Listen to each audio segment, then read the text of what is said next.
అట్లా కాదు, ఏమేం కావాలో ఇది చేస్తారు.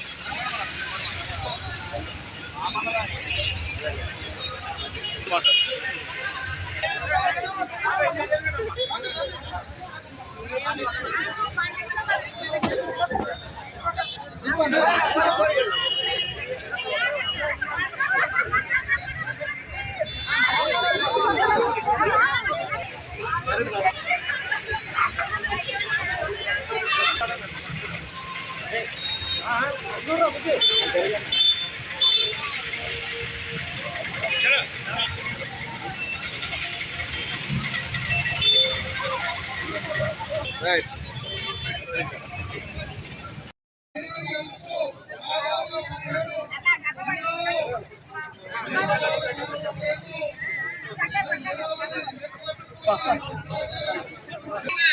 ఎక్కడో మార్పు ఎవరు కూడా జాగృతి అధ్యక్షురాలు 19 సంవత్సరాలుగా జనం మధ్యలో పోరాటం చేస్తూ జనాలకై మరి ఇదంతా గమనించి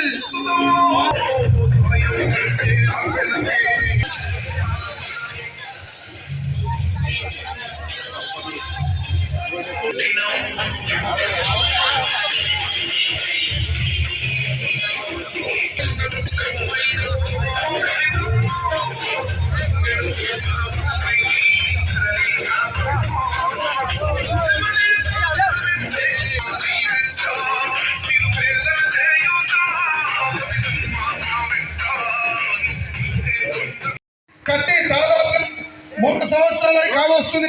ప్రభుత్వంలో కట్టుబడి మార్పు మనం చూస్తున్నాం. మన హైదరాబాద్ అయితే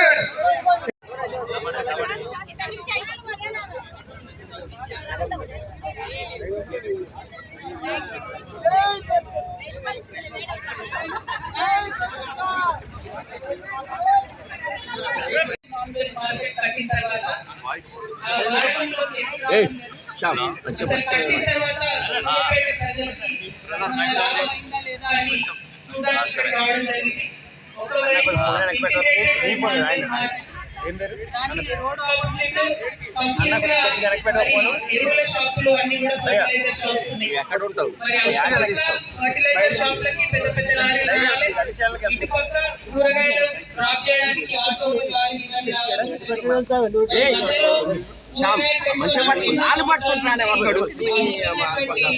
రైతులకు కూడా న్యాయం చేయాలనే ఉద్దేశంతో చెప్తా మరి మార్కెట్. కాకపోతే మరి నాణ్యత లేకపోవడం, లోపలికి వెళ్ళినటువంటి ఆడబిడ్డలు ముఖ్యంగా కూరగాయలు అనుకుంటే మాక్సిమం లేడీస్ లోపలికి వెళ్ళిన వాళ్ళంతా 2 సమస్యలు చెప్తున్నారు. ఒకటి కంప్లీట్ గా రీసౌండ్ వస్తుంది, 2 బయటకు కానీ గాలి కానీ లేదు, 3 ఆ హైట్ ప్లాట్ఫామ్ హైట్ ఏదైతే ఉందో చాలా పెద్దగా పెట్టారు. అన్నింటికన్నా ఎక్కువ ఏంటంటే డైరెక్ట్ గా మెట్లు పెట్టినారు. కూరగాయలు వచ్చాక అన్లోడింగ్ ఏదైనా కూడా ఈ బయట మెట్ల దగ్గర నుంచి లోపల ప్లాట్ఫామ్ వరకు కూడా ఆడవాళ్ళే మోసుకొని వెళ్ళేటటువంటి పరిస్థితి. చాలా మంది పెద్దవాళ్ళు ఉన్నారు, రైతులు, వాళ్ళు వచ్చి అమ్ముకుంటున్నారు. వాళ్ళు ఇక్కడ నుండి కూరగాయలు లోపలికి మోసుకోలేక మేము లోపలికి వెళ్ళము అని చెప్పి తిరిగి వచ్చి మళ్ళీ రోడ్ల మీద అమ్ముకుంటున్న పరిస్థితి. ఇంకొక పక్క లోపభూయిష్టంగా కట్టినారని చెప్పి చెప్తా ఉన్నారు, క్వాలిటీ లేకుండా మార్కెట్ కట్టారని చెప్తున్నారు. 36 crores అని కొందరంటున్నారు, 50 crores అని కొందరంటున్నారు. అల్టిమేట్ గా ఏదేమైనా ప్రజలకైతే పంచుకోవడం లేదు. దీని సత్వరమే వినియోగంలో తీసుకొచ్చే విధంగా ప్రభుత్వం ప్రయత్నం చేయాలని చెప్పి నేను డిమాండ్ చేస్తా ఉన్నాను. మరి ఇక్కడ ఎమ్మెల్యే ప్రతిపక్షం, అదేవిధంగా అధికారంలో కాంగ్రెస్ పార్టీ ఉంది. మధ్యలో ప్రజలు ఇబ్బందులు ఎదుర్కొంటా ఉన్నారు.